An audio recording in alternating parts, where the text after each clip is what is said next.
Namasté tout le monde. Bienvenue encore sur la chaîne Bougourou Mario. Je suis heureux de votre présence, croyez-moi.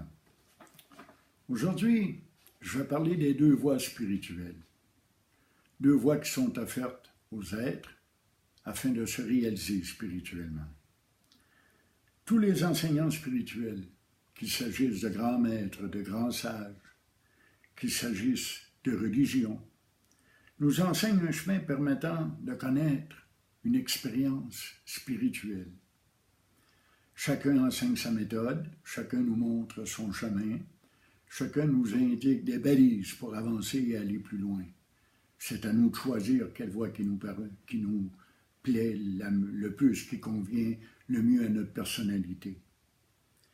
Les religions dites livres, particulièrement juifs, chrétiens, musulmans, enseignent une voie d'union à Dieu. C'est un Dieu personnel. J'ai fait une vidéo déjà sur le Dieu personnel et impersonnel. Vous pouvez le retrouver dans la centaine de vidéos que j'ai produites. Vous aurez ainsi plus d'informations. Dans le Dieu personnel, il y a Dieu et sa création. Il y a séparation. Il y a moi et il y a Dieu, comme il y a moi et il y a le reste du monde. Nous sommes séparés de Dieu. Et le but de cette voie, c'est de nous unir à lui. C'est une union qui a été souvent comparée à une union affective, amoureuse, même voire à des noces, à un mariage. Dans l'union affective, on ne devient qu'un. On désire le bonheur de l'autre, son bien-être, sa joie, sa paix. Il en va ainsi avec l'union à Dieu. On s'unit à lui jusqu'à ne faire qu'un, jusqu'à être mélangé complètement à la volonté de Dieu et à ses qualités intrinsèques. C'est généralement la voie de l'amour et la voie de l'action. Deux modes qui souvent s'accompagnent et nous permettent de réaliser cette union. Mais la Bible n'est pas le seul livre saint ou révélé. Il y en a quantité d'autres et d'excellents. Il y a entre autres, les Védas hindous. Les Védas aussi enseignent la voie d'amour et la voie de l'action. Mais à la toute fin des Védas, soit ce qu'on appelle l'Advaita Vedanta, c'est-à-dire la fin des Védas, il y a la voie de la non-dualité qui nous est enseignée. Il s'agit alors d'une question d'identification. Ici, on ne parle plus de s'unir à Dieu, mais plutôt de s'identifier à lui. On devient Dieu en dépassant le mental, en dépassant l'ego. Quand l'ego s'efface, ce qui reste, c'est ce qui est. L'être, conscience, béatitude, le soi. C'est par la connaissance et le renoncement que l'on y parvient. La connaissance, elle s'acquiert par l'expérience. On peut connaître une expérience spirituelle. C'est même quelque chose de très, très possible, même de simple. Et par cette expérience, en connaissant Dieu, le divin, Brahman, le soi, on peut s'identifier à lui et reconnaître ainsi notre vraie nature, notre nature spirituelle, notre nature véritable. Nous ne sommes pas ce corps et ce mental. Nous croyons l'être, nous l'habitons, nous nous en servons comme nous nous servons de notre automobile. Nous avons un certain contrôle sur le corps et sur le mental et sur les émotions. Nous pouvons les influencer. Comme lorsque nous tournons le volant à gauche, notre auto tourne à gauche. Quand nous appliquons les freins, elle freine. Elle nous obéit. Elle répond à nos demandes. Le corps fait pareil. Je peux lever mon bras, je peux le baisser. Mais cela n'en demeure pas moins un véhicule, un habit que nous habitons pour vivre une expérience humaine, matérielle, pour connaître cette existence-ci et retrouver notre vraie nature. Nous avons tout le temps d'une vie humaine pour y parvenir. Et nous y passons probablement de nombreuses existences, des milliers d'existences avant d'y arriver. Tous les êtres visent ce but, se réaliser spirituellement. C'est donc par la connaissance et le renoncement que la voie directe nous conduit jusqu'à Dieu. La connaissance de Dieu et le renoncement à l'ego, le renoncement à nous-mêmes, le renoncement à tous nos désirs, tous nos espoirs, toutes nos attentes, toute notre mémoire du passé, toute notre histoire personnelle, parce que l'ego se nourrit de cette histoire personnelle, parce que l'ego nous entretient avec les désirs. Tant qu'il nous tient par un désir ou une volonté quelconque ou une addiction, une dépendance, il demeure vivant et présent, et il se réjouit de nous posséder ainsi. Le mot mental vient du mot malin. Dans la Bible, entre autres, il est dit que le serpent donna une pomme à Ève, et qu'en la croquant, elle commit un péché. Adam et Ève vivaient alors dans l'inconscient, ou plutôt dans une conscience pure. Ils étaient sans ego, c'est-à-dire sans mental.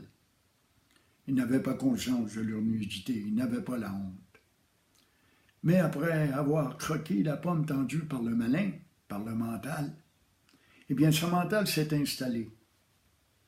Autrement dit, nous sommes devenus des êtres pensants et cogitants et raisonnants. Le mental est notre plus grand ennemi. Il est d'un être utile, évidemment, bien sûr, pour faire des mathématiques, il faut se servir de notre mental. Pour conduire une auto, il faut savoir se servir de nos facultés intellectuelles et physiques. Mais quand le mental se met à cogiter, à désirer, à rêver, à souhaiter, quand il devient rempli d'espoir et de fantasmes, il est alors une nuisance. Il devient nuisible. Il devient un obstacle. En se débarrassant de l'ego, on se débarrasse de tout. Il faut se débarrasser de l'ego avant qu'il se débarrasse de nous. Parce que finalement, l'ego est un destructeur. Il nous démolit petit à petit. Il nous entraîne vers le côté sombre, vers le côté matériel constamment. C'est rare que l'ego nous conduit à la réalisation. Certes, l'ego peut avoir comme désir de se réaliser spirituellement, mais ce n'est encore qu'un rêve, ce n'est encore qu'un jeu de l'ego, qu'une façon de nous posséder. Et combien sont nombreux les gens, ceux et celles, qui s'engagent sur la voie spirituelle avec leur ego. Ils veulent se réaliser parce que ça paraît bien, parce que c'est supposément l'objectif de toute vie humaine. Mais c'est l'ego qui travaille, c'est l'ego qui veut se réaliser. Or, l'ego ne se réalise pas. L'ego n'existe pas. L'ego est un concept. Ce n'est qu'une image que nous nous sommes formés. Ce n'est pas l'ego qui devient Dieu. Dieu est Dieu, Dieu est. Il est pur. Il est tout simplement. Tout ce qui est Dieu. L'ego n'est pas Dieu. Il est voulu par Dieu. C'est le jeu. Dieu joue à l'être humain. Nous devons redécouvrir notre vraie nature. Et il n'y a qu'une nature. Elle est universelle. Tout est Brahman. Tout est le soi. Nous sommes lui. Nous sommes Dieu. Toute la création est son œuvre. Est sa danse. Dieu danse. Quand Dieu est en mouvement, le monde apparaît. S'il prenait un repos, le monde disparaîtrait. La voie directe offre une méthode exceptionnelle pour y parvenir à l'expérience spirituelle. La voie directe est un chemin simple. Et comme le mot le dit lui-même, il est direct. Il ne passe ni par des rites, ni par des dogmes, ni par des cérémonies, mais par la connaissance et le détachement, le renoncement. La réalisation spirituelle, la redécouverte de notre vraie nature est le but de la vie, je le répète souvent. C'est vers l'âge de 2 ou 3 ans que se développe l'ego. Avant que se développe l'ego, nous sommes dans la conscience universelle. En fait, regardez un petit bébé naissant, il n'est qu'un spectateur, un témoin de ce qui est. Pour lui, il n'y a pas de différence entre son corps et les corps qui l'entourent. Tout est un. Et petit à petit, il apprend à se différencier. Ceci est mon corps, ceci est ma main, ceci est mon visage est beau, oui, il est laid. Dans mon cas, il est beau, évidemment. C'est ainsi que se développe l'ego. Et s'ajoute à cela l'histoire personnelle. J'ai fait ci, j'ai fait ça, je suis donc comme ceci ou comme cela. J'ai mal agi, donc je suis une mauvaise personne. J'ai bien agi, donc je suis fin, je suis gentil. C'est comme si, à partir de l'âge de 2-3 ans, nous faisions un petit dessin. Un petit bonhomme allumette pour commencer. Avec 2 bras, 2 jambes, un petit corps comme une ligne, une petite tête ronde. On commence comme ça, en différenciant nos membres, en les séparant du reste de l'univers. Puis on développe cette image.